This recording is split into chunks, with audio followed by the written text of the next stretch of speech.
আপনারা হয়তো চলার পথে আপনাদের আশেপাশে এরকম একটা চটকদার বিজ্ঞাপন দেখতে পাবেন যে বিনা অপারেশনে মেডিসিনের সাহায্যে নাকের পলিপাসের চিকিৎসা। আমাদের সম্মানিত রোগীও এরকম একটা বিজ্ঞাপন দেখে উনি গিয়েছিলেন যে বিনা অপারেশনে নাকের পলিপাসের চিকিৎসা করাবেন।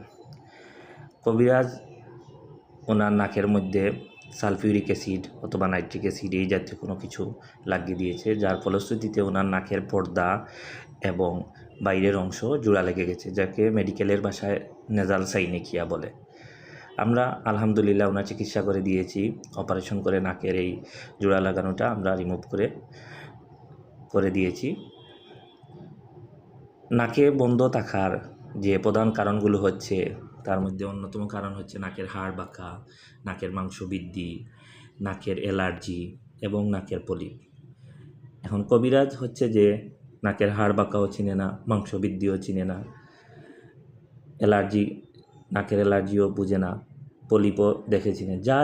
যে সমস্যা নিয়ে যাবেন বলবে আপনার নাকে পলিপাস হয়েছে এবং এটা কোনো কিছুই না, নাকের মধ্যে কোনো একটা অ্যাসিড, সালফিউরিক অ্যাসিড এবং নাইট্রিক অ্যাসিড লাগিয়ে দেয়। এটা খুবই ঝুঁকিপূর্ণ।